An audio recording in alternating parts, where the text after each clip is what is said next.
نحمده ونصلي على رسوله الكريم أما بعد فأعوذ بالله من الشيطان الرجيم بسم الله الرحمن الرحيم اللهم صل على سيدنا محمد النبي الأمي وعلى آلہ وبارک وسلم۔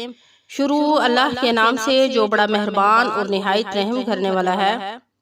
بیس قرآنی وظائف کی طرف سے ہمارے تمام بہن بھائیوں کو السلام علیکم ورحمۃ اللہ وبرکاتہ۔ حضرت عائشہ رضی اللہ تعالی عنہ فرماتی ہیں کہ میں نے نبی کریم صلی اللہ علیہ وسلم سے جہاد میں شریک ہونے کی اجازت چاہی تو آپ صلی اللہ علیہ وسلم نے فرمایا تمہارا یعنی عورتوں کا جہاد حج ہے۔ بخاری شریف نے اور مسلم شریف نے اس حدیث کو روایت کیا ہے۔ حج اسلام کا 5واں رکن ہے اور ہر اس عاقل بالغ مرد اور عورت پر فرض ہے جس کے پاس مکہ معظمہ تک آنے جانے کا سواری کا خرچ ہو اور زاد راہ یعنی سفر کا توشہ موجود ہو، اور حج عمر میں صرف ایک مرتبہ فرض ہے، یعنی جب تک آپ کی زندگی ہے آپ نے ایک مرتبہ حج کو ضرور کرنا ہے اور یہ آپ پر فرض ہے۔ اس سے زائد جو حج کیا جائے وہ نفل ہوگا، لیکن حج نفل کا ثواب بھی بہت زیادہ ہے۔ حج فرض ادا کرنے میں جلدی کرنی چاہیے کیونکہ موت کا کوئی بھروسہ نہیں کب آ جائے۔ جس پر حج فرض ہو اور اس نے حج نہ کیا اس کے لیے بہت سخت وعید وارد ہوئی ہے، جیسا کہ قرآن مجید میں ارشاد ہے وَلِلَّهِ عَلَى النَّاسِ حِجُّ الْبَيْتِ مَنِ اسْتَطَاعَ إِلَيْهِ سَبِيلًا وَمَنْ كَفَرَ فَإِنَّ اللَّهَ غَنِيٌّ عَنِ الْعَالَمِينَ، یعنی لوگوں کے ذمہ بیت اللہ شریف کا حج کرنا ہے جس کو بیت اللہ شریف تک پہنچنے کی طاقت ہو، اور جو شخص انکار کرے تو بلا شبہ اللہ پاک سارے جہانوں سے بے نیاز ہے۔ حج نہ کرنے والوں پر وعید۔ حضرت ابو امامہ رضی اللہ تعالیٰ عنہ سے روایت ہے کہ نبی کریم صلی اللہ علیہ وسلم نے ارشاد فرمایا کہ جس شخص کو کوئی بہت مجبوری ہو، مثلا تنگ دستی ہو یا سفر سے روکنے والا مرض ہو، یعنی کوئی شخص بہت زیادہ مجبور ہو، بہت زیادہ تنگ دست ہو، غربت ہو، یا اس کو ایسا کوئی مرض ہو جس کی وجہ سے وہ سفر نہیں کر سکتا ہو، جان لیوا مرض ہو، یا ظالم حکمران اسے نہ جانے دیتا ہو، یا ظالم حکمران حج کو جانے سے نہ روکے، اور پھر بھی حج اگر وہ نہ کرے تو اسے چاہے تو وہ یہودی ہو کر مر جائے اور چاہے تو وہ نصرانی ہو کر مر جائے۔ تو دیکھیں کتنی بڑی وعید نازل ہوئی ہے کہ حج کا انتظام ہوتے ہوئے اگر کوئی شخص حج نہ کرے تو وہ یہودی یا عیسائی ہونے کی حالت میں مر جائے گا۔ حدیث مبارکہ میں اتنی سخت وعید نازل کی گئی ہے۔ بہت سے مردوں اور عورتوں پر حج فرض ہوتا ہے لیکن دنیا کے جھمیلوں میں پڑے رہتے ہیں، دنیا کے دھندوں میں پڑے رہتے ہیں اور اللہ کے لیے وقت نہیں نکالتے، اور اولاد کی شادیوں کے سلسلوں میں بہانے بناتے رہتے ہیں اور حج نہ کرنے کے بہانے بناتے رہتے ہیں۔ اصل میں ان کا حج کرنے کا ارادہ ہی نہیں ہوتا۔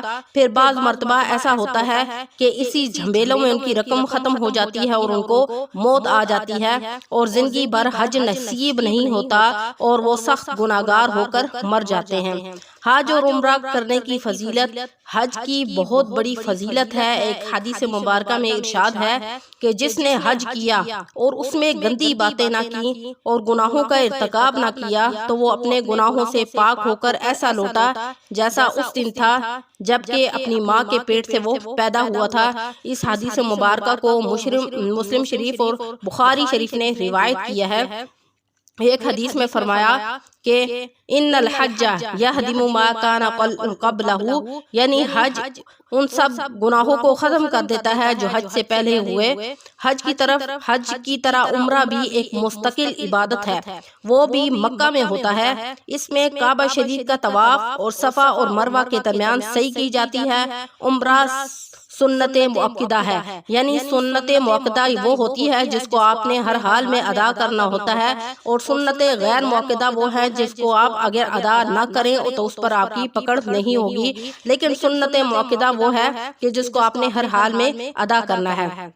اور عمرہ کرنے والوں کو بھی ایک بہت بڑا مرتبہ ملتا ہے۔ جب حج کو جاتے ہیں تو بہت سے عمرے کرنے کا موقع مل جاتا ہے۔ حاجی جب حج پر جاتے ہیں تو حج پر جانے سے پہلے ان کو بہت زیادہ عمرہ کرنے کا موقع مل جاتا ہے، اور یہ اس موقع سے ہر حاجی موقع اٹھاتا ہے اور کافی عمرے کر لیتا ہے۔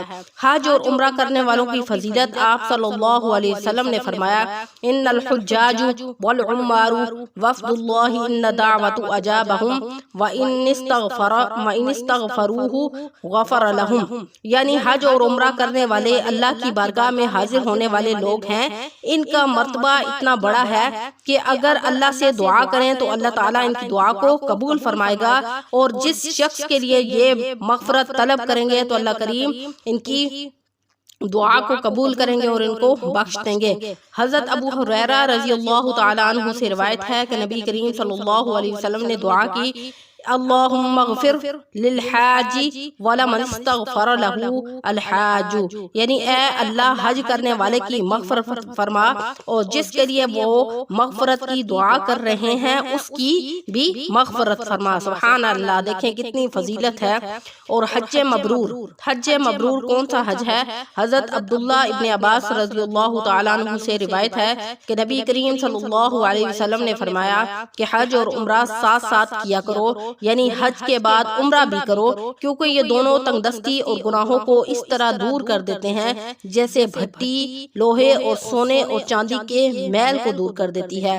یعنی جب تم حج کے لیے جاؤ تو ساتھ عمرہ ضرور کرو، کیونکہ عمرہ کرنا جو ہے یہ تمہارے لیے روزی کے دروازے کھول دیتا ہے اور تمہارے گناہوں کو معاف کر دیتا ہے۔ اور فرمایا کہ حج مبرور کا ثواب بس جنت ہی ہے، اور حج مبرور وہ ہے جو حلال مال سے کیا جائے اور جس میں گناہوں سے پرہیز کیا جائے، اور حج میں جن چیزوں سے منع کیا گیا وہ اس سے دور رہے۔ تو عورتوں کا جہاد کیا ہے؟ حضرت عائشہ رضی اللہ تعالی عنہ نے حضرت محمد صلی اللہ علیہ وسلم سے جہاد میں شریک ہونے کی خواہش کا اظہار کیا اور اس کے بارے میں اجازت طلب کی، تو آپ صلی اللہ علیہ وسلم نے جواب میں فرمایا کہ عورتوں کا جہاد حج ہے۔ اس کا مطلب یہ ہے کہ جہاد میں بہت سی تکلیفیں ہوتی ہیں، ان کا برداشت کرنا عورتوں کے بس کے کام نہیں ہے، کیونکہ عورتیں بہت زیادہ نازک ہوتی ہیں اور وہ ان مشکلات کو برداشت نہیں کر سکتی، یہ کام مردوں کا ہے۔ عورتیں اگر ان کاموں سے بڑھ کر زیادہ ثواب کا کام کرنا چاہیں جو اپنے گھر میں رہ کر کرتی ہیں تو ان کو حج کرنا چاہیے۔ ہاں، اگر جہاد فرض عین ہو جائے تو وہ ہر مرد اور عورت سب پر لازم ہوگا۔ حضرت عائشہ رضی اللہ تعالیٰ عنہ نے عرض کیا، یا رسول اللہ، کیا عورتوں پر بھی کس طرح کا جہاد ہے؟ تو آپ صلی اللہ علیہ وسلم نے فرمایا، عورتوں پر ایک جہاد ہے جس میں جنگ نہیں، یعنی عمرہ اور حج ہے۔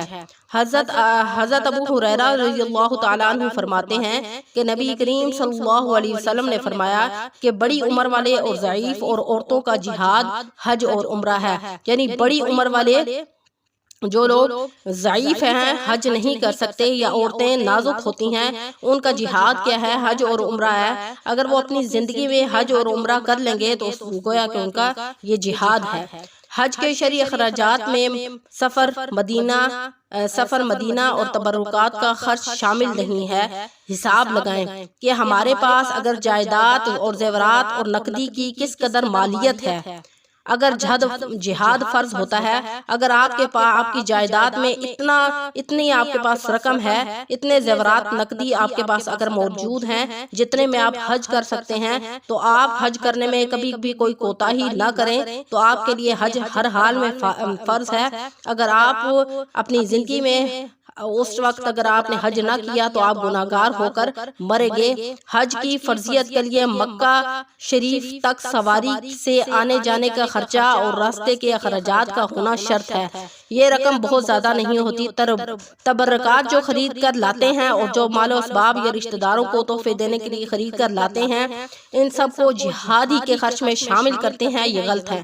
بعض لوگ ایسے ہیں جو وہاں سے تبرکات وغیرہ خرید کر لاتے ہیں یا مال و اسباب رشتہ داروں کو تحفے دینے کے لیے خرید کر لاتے ہیں، تو وہ کہتے ہیں کہ اور اس کو حج کے زمرے میں ہی شمار کر دیتے ہیں تو یہ سراسر غلط ہے۔ یا بعض لوگ ایسے ہوتے ہیں جن کے پاس اتنا تو پیسہ ہوتا ہے کہ وہ حج کر سکیں، لیکن اس سے زیادہ نہیں ہوتا کہ وہ رشتہ داروں کے لیے وہاں سے چیزیں اور تحفے تحائف لے کر آئیں، تو وہ تب بھی کیا کرتے ہیں کہ حج کو لیٹ کرتے رہتے ہیں، تو وہ بھی گناہ کبیرہ کا ارتکاب کر رہے ہوتے ہیں۔ حالانکہ اگر کسی شخص کے پاس مکہ مکرمہ تک سواری کا آنے جانے کا خرچہ اور جو اس نے رستے میں کچھ خرچ کرنا ہے، اگر اس کے اخراجات اس کے پاس موجود ہیں تو اس پر ہر حال میں حج لازم ہے۔ اگر وہ اس میں کوتاہی کرے گا تو گناہ کبیرہ ہوگا، اور گناہ کبیرہ کا ارتکاب کرتے ہوئے آپ کو جیسا کہ میں نے بتایا ہے کہ وہ یہودی اور نصرانی ہو کر مرے گا۔